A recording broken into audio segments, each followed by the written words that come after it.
Hi, everyone. I'm just going to give it a couple of minutes so that everyone can join, and then we'll go ahead and start.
Right, so I think we'll go ahead and start then.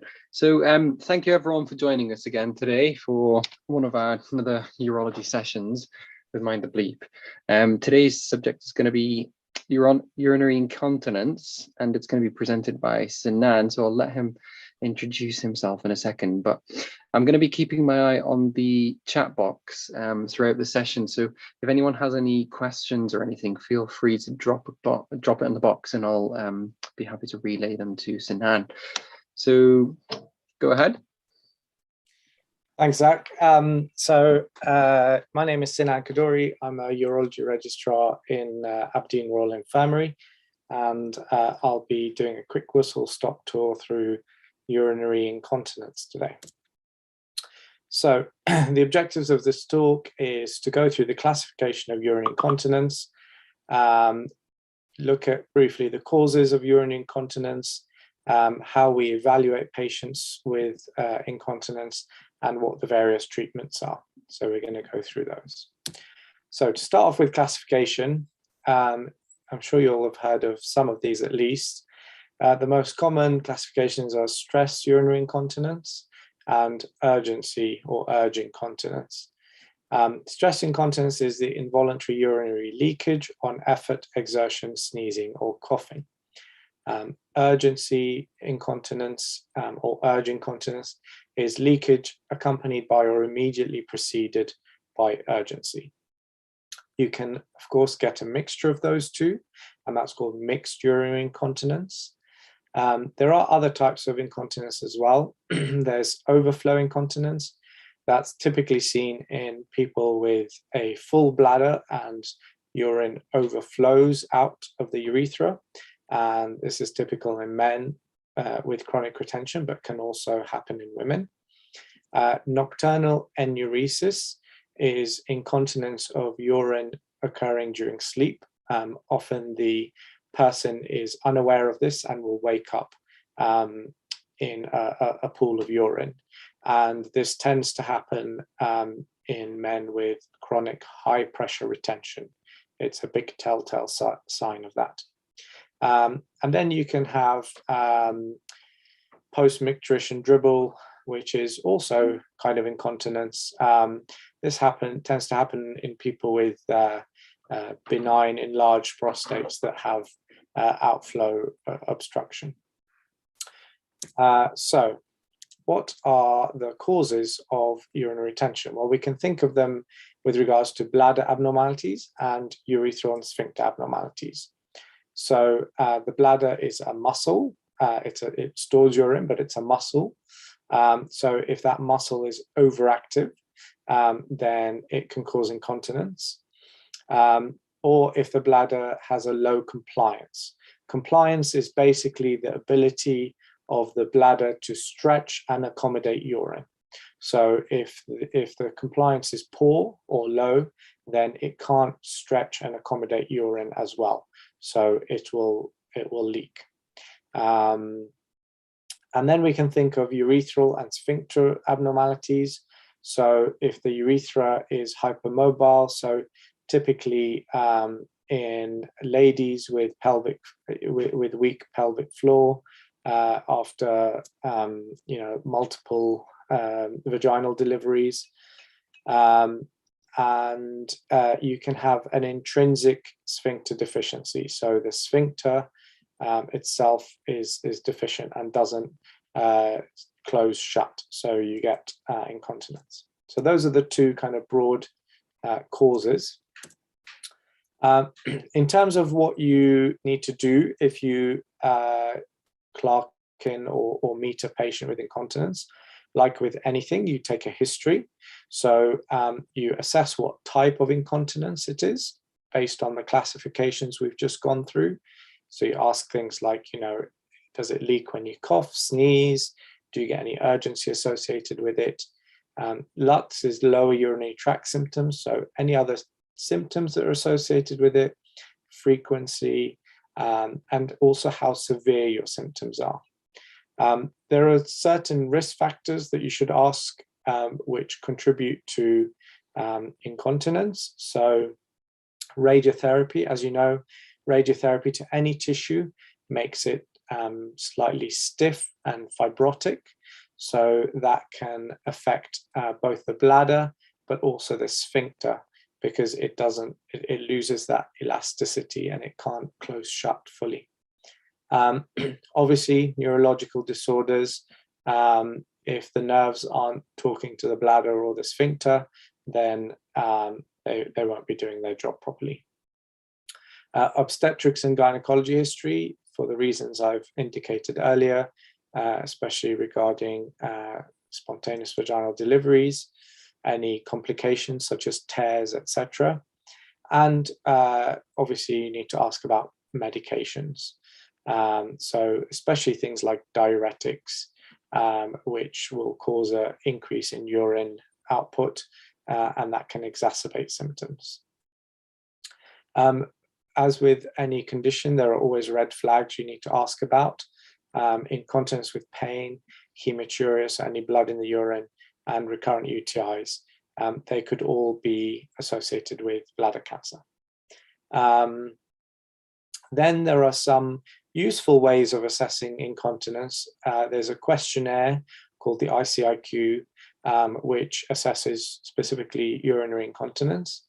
You can also ask the patient to keep a bladder diary. So on the left here is the questionnaire, and it just goes through things like how often do you leak urine, etc.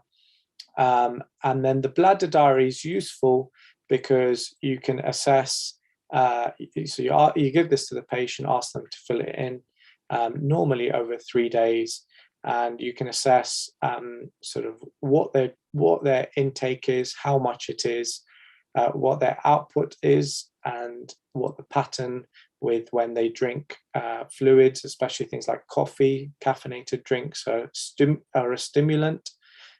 So if you see a pattern where they're drinking lots of stimulants, and then they're peeing lots, then you can tell that that's associated. But also look at the amount they pee. And then finally, what makes a bladder diary different from a frequency volume chart is that you have this comment bit on the side where it talks about how urgent the need to void was at the time, what they were doing, and whether they leaked at all. So that's obviously very informative. Carrying on with the evaluation, after your history, you're going to examine the patient. So you're going to do an abdominal exam. In ladies, it's more imperative to do a pelvic PV exam. And in men, you're going to want to assess the prostate and do a digital rectal examination.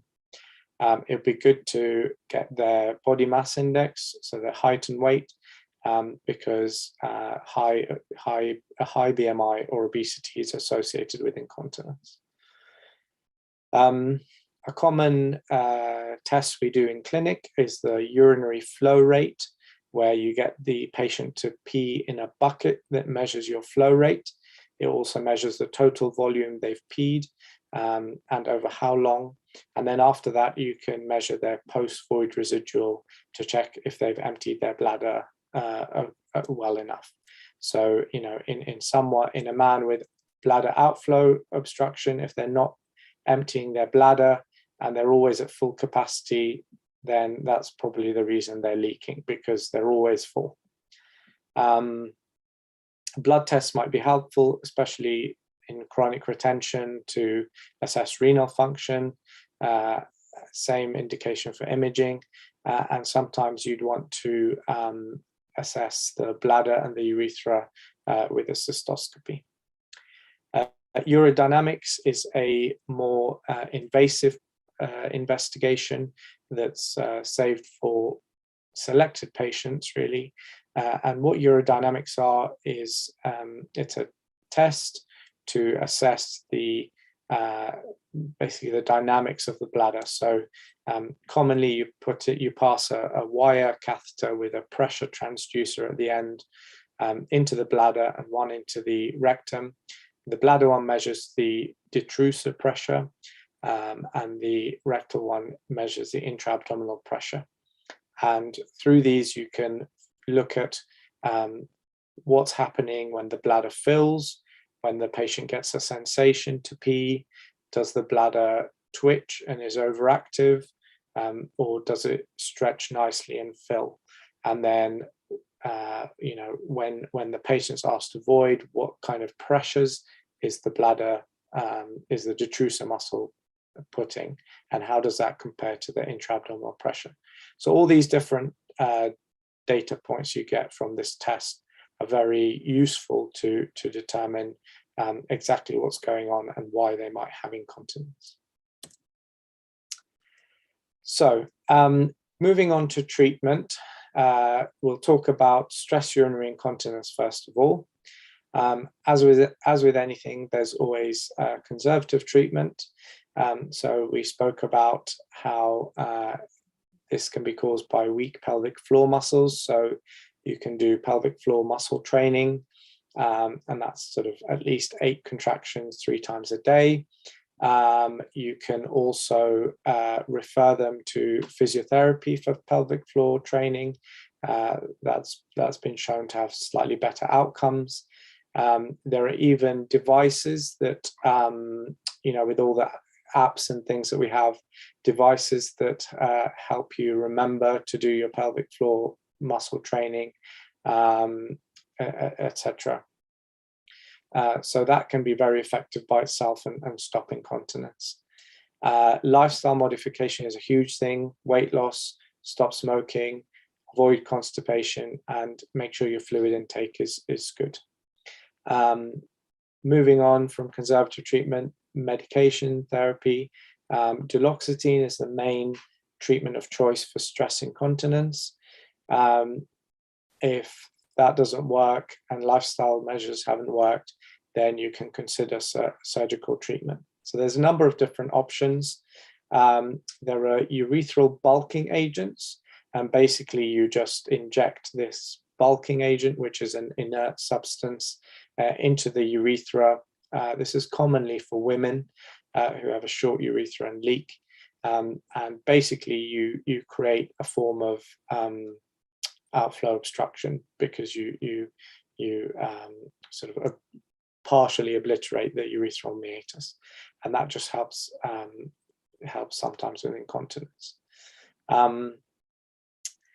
Retropubic suspension, you might have heard of this. It's commonly called a Kolpa suspension. A Birch Kolpa suspension is basically where you have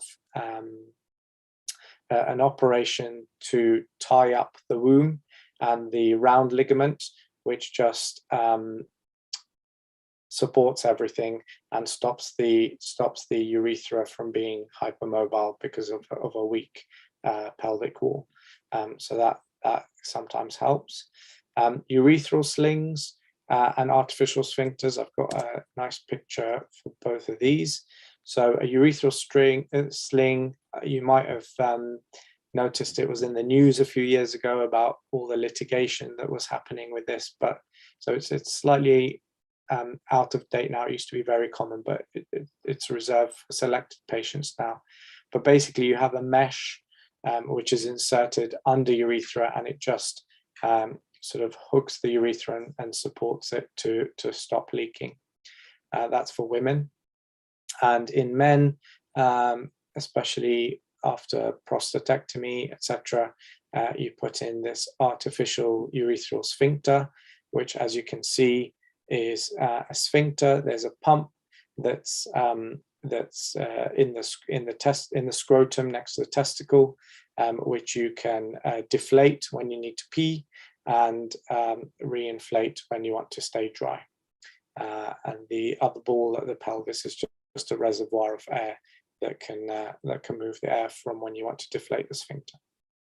So this is kind of the extreme of incontinence management, stress incontinence management, and they're both fairly major operations and have their own complication rates. Looking more at overactive bladder treatment. So this is more sort of urgency incontinence. Again, there's conservative treatment, so you can advise the patient to train their bladder. What that means is when they get the urge to pee, tell them to try and hold it for at least another minute or two, distract themselves with something else, and then you can prolong that to 5 minutes and then 10 minutes. The idea being to try and stretch your bladder out and overcome the urgency wave. As I said before, caffeine is a stimulant. That won't help for an overactive bladder. So you can advise them to reduce caffeine intake. And that's not just tea and coffee, but you have to consider fizzy drinks as well. They sometimes have caffeine. And alcohol should be reduced, not because it's a stimulant, but because it's a diuretic. So people with an overactive bladder will fill up their bladders quicker and need to pee more. Moving on from that, you can prescribe medication. So the common ones you might have heard of anticholinergic medication, and they come in different types. So the commonest ones are oxybutynin, solifenacin, and tolterodine. Festoterodine is also one that's used.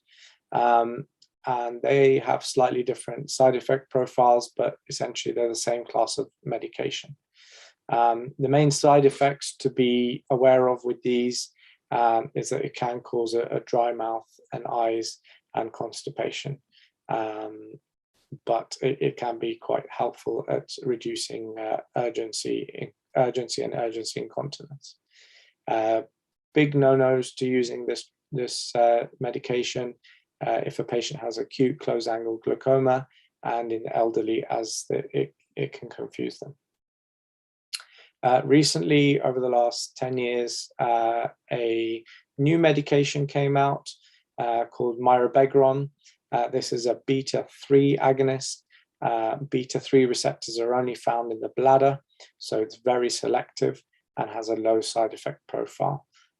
So this is good as a second line after anticholinergics have been tried, or where anticholinergics are contraindicated. For ladies, there's some evidence to show that postmenopausal women who have topical estrogen can benefit from improved symptoms, including symptoms of incontinence. Moving on from medication, we have different types of procedures you can do. So neuromodulation is sort of a surgery, but basically this is a sacral nerve stimulator implant. And if you remember your neurology, S234 keeps poop off the floor, but it also keeps urine off the floor.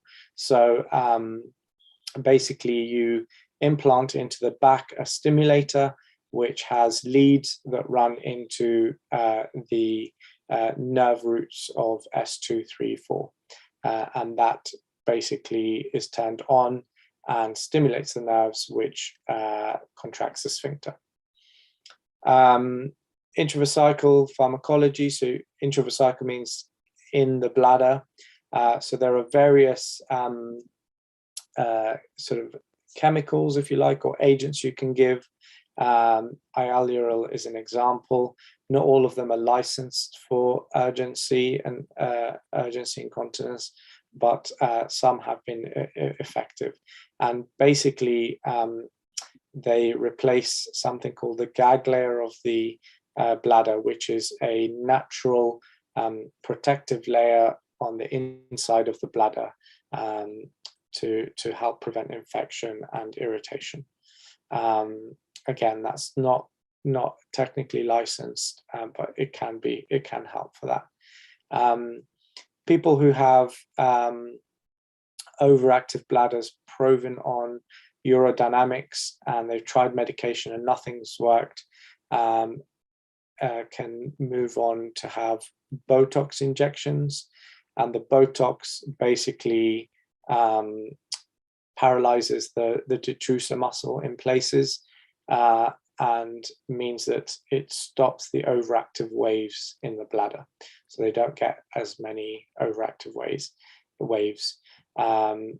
This is most commonly used for people with neurological diseases like MS, but it can be used for people with severe overactive bladder treatment, overactive bladder symptoms.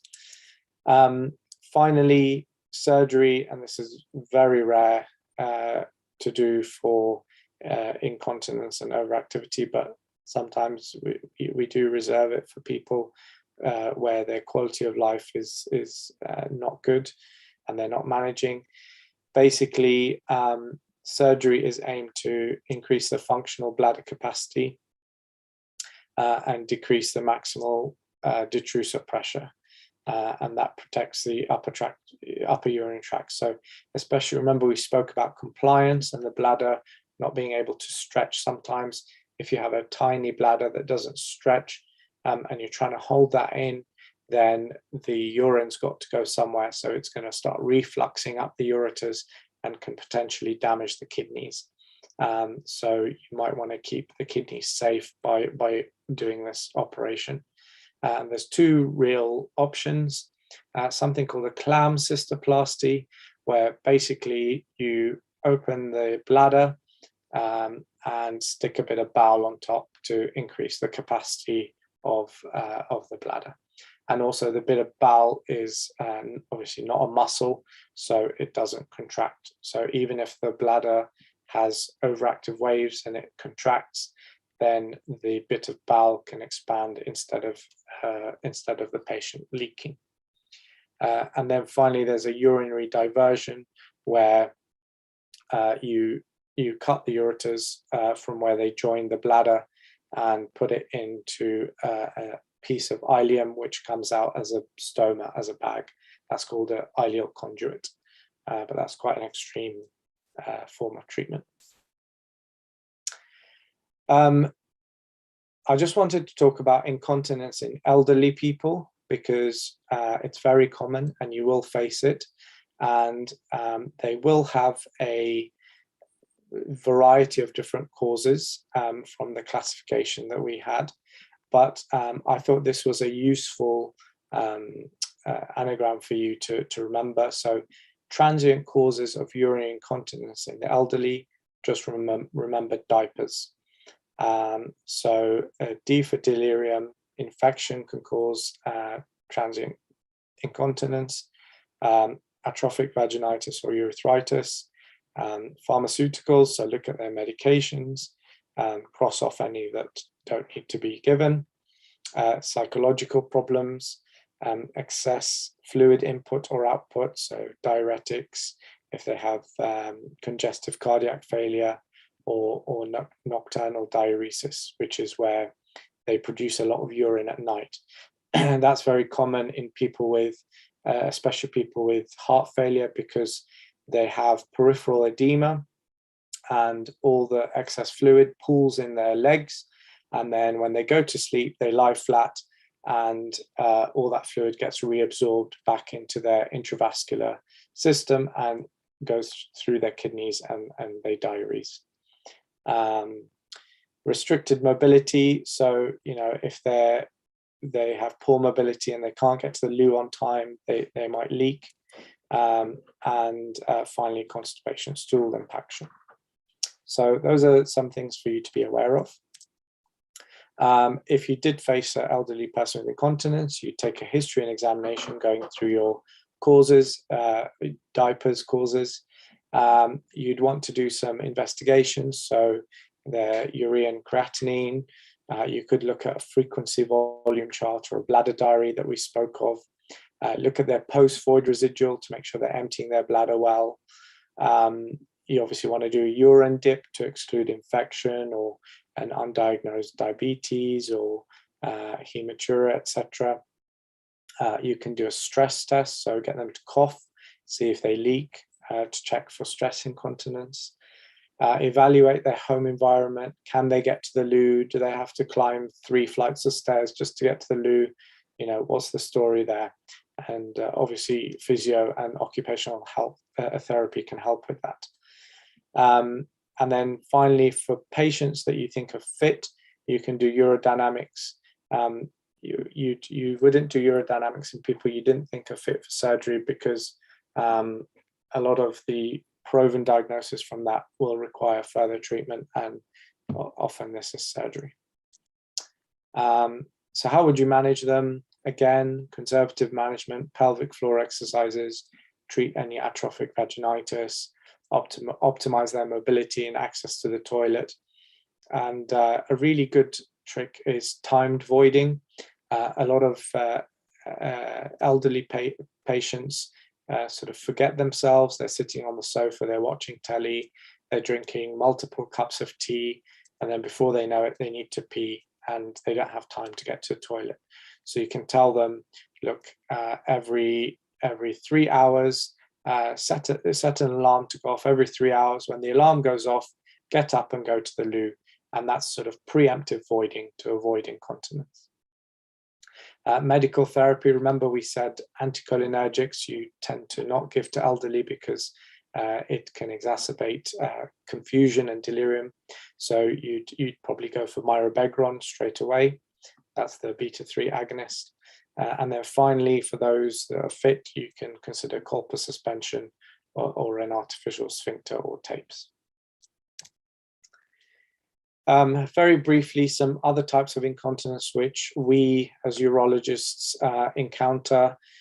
So obviously we do a lot of prostatectomies. We remove prostates that have prostate cancer. And if we do that, part of the operation is removing the prostate and then reattaching the bladder neck to the urethra. So essentially, they don't have a sphincter anymore because the sphincter is in the part of the prostatic urethra, and they need to use their pelvic floor muscles to keep themselves dry. So we get people to build up their pelvic floor muscles even before their operation, and it's natural for them to have a little leak after the operation, but generally speaking, most men are dry within a year after their prostatectomy. Those that aren't may require an artificial urethral sphincter, and that tends to work quite well. Fistulas, so you can get a vesicovaginal fistula where the bladder, where there's a fistula between the bladder and the vagina, or the bladder and the rectum. So that would be a colovesical fistula, and they leak either from their vagina or from their rectum. The main causes in the developing countries are prolonged or obstructed labor, but there are other risk factors, like I said. Radiotherapy, for example, makes everything quite fragile and rigid, all the tissues, and you can get a breakdown there, and it causes a fistula. Pelvic surgery, malignancy, endometriosis in the pelvis, inflammatory bowel disease, all these conditions can cause a fistula. Finally, going on to the rare causes, you can get a female urethral diverticulum. And basically, this is, as it says, a diverticulum in the urethra. It can be confused for a Bartholin cyst, but it's the 3 Ds to diagnose it are dysuria, post-void dribbling, which is very uncommon in women, and dyspareunia, which means pain during sex. And normally you have to diagnose this with an MRI, and it's treated with an excision. So those are just some things for you to be aware of. And I think that concludes my talk. So thank you for joining and for listening. And I'd be happy to take any questions now. And I don't know, Zach, if you wanted to do this now or after questions. Perfect. Thanks, Sinan. I'll probably go back just to the previous slide. Yeah, that's fine. There's quite a couple of questions here, so I'll just run through them one by one. So let's have a look. So first of all, we have a question: how does a weak pelvic floor cause urethral hypermobility? Basically, the bladder drops. So the urethra is not a nice straight urethra. So it's kind of kinked a little bit, and it can move around. So the bladder might not empty very well, or the movements in the urethra can cause a bit of leaking. Cool, that sounds to do with weak ligaments supporting the bladder, so it's not held taut in place. It's just a bit all over the place. Right, that makes sense. And someone asks, what has taken the place of the female mesh implant? I think that was referring to one of the pictures earlier. Yeah, it still happens, but it's reserved for specific women. I think they're more inclined to do tests like urodynamics to prove it before they go on. But Kolpa suspension has taken over a bit of that, and conservative treatment and urethral bulking agents. So all the other things that are listed here. Great. Okay, that sounds good. Someone asked, is there any role for anticholinergics or B3 agonists in symptomatic relief of cystitis? Depends what kind of cystitis you're talking about, but no. If you're just talking about a urine infection, then no, you treat that with antibiotics. If you're talking about interstitial cystitis, then that's a different diagnosis, and for that you'd give intravesical agents like Ialurol, which I put here. Where is it? There. You'd give more intravesical treatment, and they're really good at treating chronic cystitis, because they, as I said to you, they rebuild that natural defense layer, that natural defense barrier within the bladder, which means that there's less irritation to the urothelium. Cool, that sounds good. And also, would a clam cystoscopy not just lead to retention? No, because I said clam cystoplasty. No, because you still have bladder. You still have detrusor muscle. You're not replacing the bladder with bowel completely. You're just attaching a patch of bowel onto bladder. So the bladder still squeezes. It's just got a bit of a patch. Right, okay, that sounds fine. George has asked a question here. Can you speak about how you would adapt your treatment for urinary incontinence in the elderly with psychological problems like learning disabilities or dementia? Good question. There's no easy answer. A lot of help from a big multidisciplinary team, psychologists. You could do things like, especially for learning disability, you could do things like incentives. So if you get them to go to the loo preemptively, so that they're not waiting till they're bursting to go, you can give them some sort of incentive. There's means and ways, but it's not easy. Right. Someone's mentioned here about PTNS treatment. Yeah, that's basically like sacral nerve stimulator, peripheral stimulation, I think he's going on about. But it's essentially the same thing. Through feedback, you're stimulating the same nerves to contract the sphincter. It's not used as much as sacral nerve stimulator. It depends on the center. Some centers are very much for them, but from what I've seen, most people use sacral nerve stimulators. Right, that's fine. And just one more question from Johan. In a female urethral diverticulum, does that mean that urine collects in the diverticulum? Correct. Yeah. Yeah, that sounds good. And that's where they leak from. It's because it's in the urethra, and basically with movement it kind of squishes the diverticulum, and that's how they leak. And they get dysuria because that collected pocket of urine tends to get slightly infected and inflamed and horrible. Perfect. Right, that sounds good. Thank you very much, Sinan. I don't think there's any more questions at the moment. So if we move on to the next slide, if anyone does happen to have any other questions later on, feel free to send us an email at the urologymindthebleep.com email address, and I'll be happy to get back to you on that. Otherwise, feel free to use the QR code on the right for feedback, and you can get a certificate from that. If the QR code isn't working for any reason, I'm going to go ahead and pop the link for the feedback form in the chat box as well, just in case you need to. And make sure you join us next time. Next time is going to be our last session in the urology series, and it's going to be focused on practical tips and tricks, basically for junior doctors, and not just doctors, but anyone in the healthcare system, really. So have a good night, and thank you again, Sinan, for everything. Much appreciated. Thank you. Bye. Bye. Bye.